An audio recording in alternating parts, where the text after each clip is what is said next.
There is a scrapyard near Edward's station. It is full of rusty old cars and machinery. They are brought there to be broken up. The pieces are loaded into trucks, and Edward pulls them to the steelworks, where they are melted down and used again.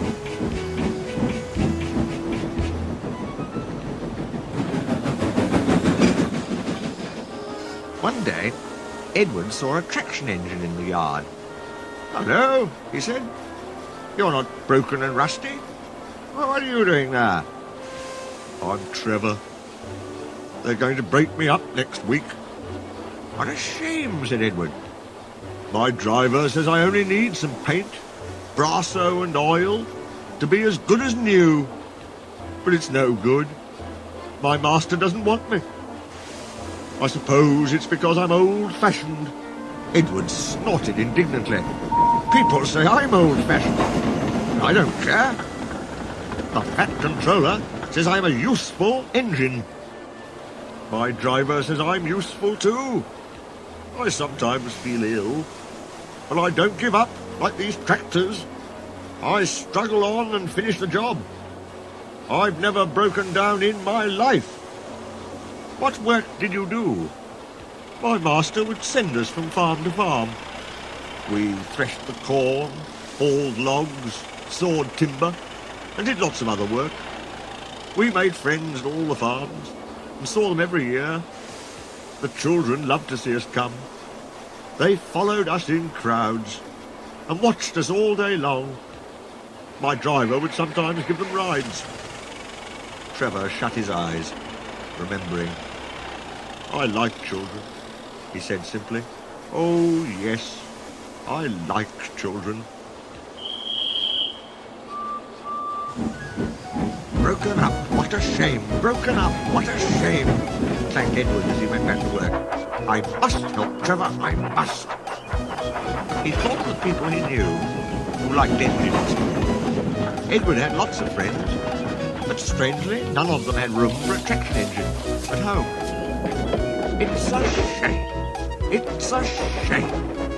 he hissed as he brought his coaches to the station. Then he whistled. Why didn't I think of him before? Waiting there on the platform was the very person. "Morning, Charlie. Morning, Sid. Hello, Edward, you look upset. What's the matter, Charlie?" "There's a traction engine in the scrapyard, Vicar. He'll be broken up next week, and it's a shame. Jem Cole says he never drove a better engine." "Do save him, sir. You've got room, sir." "Yes, Edward, I've got room, but I don't need a traction engine." "He'll saw wood and give children rides. Do buy him, sir, please." "We'll see," said the vicar, and climbed into the train.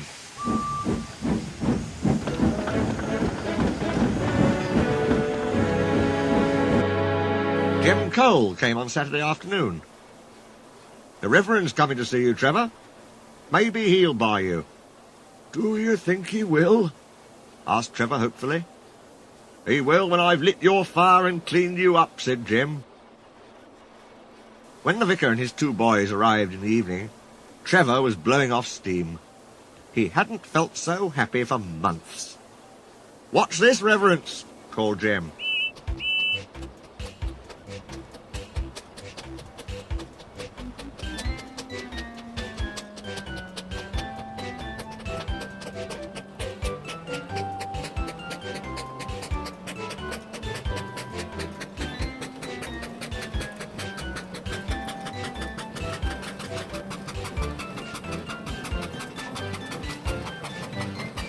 "Oh, Daddy, do buy him," pleaded the boys, jumping up and down in their excitement.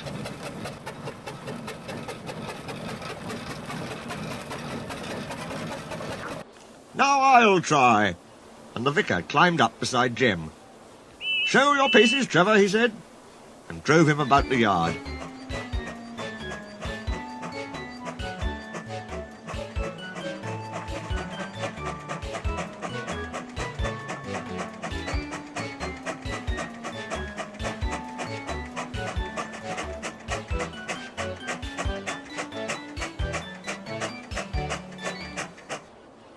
Then he went into the office and came out smiling.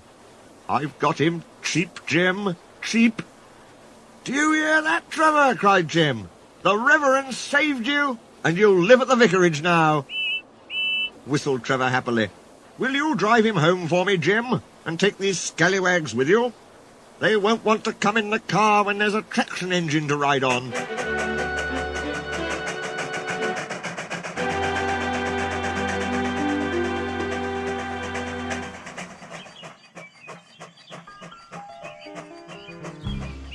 Trevor's home in the vicarage orchard is close to the railway, and he sees Edward every day.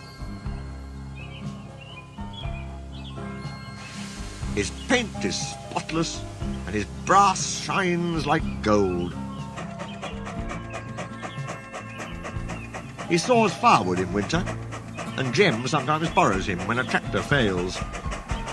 Trevor likes doing his old jobs, but his happiest day is the church fete. Then, with a long wooden seat bolted to his bunker, he chuffers round the orchard, giving rides to children. Long afterwards you will see him shut his eyes, remembering, "I like children," he whispers happily.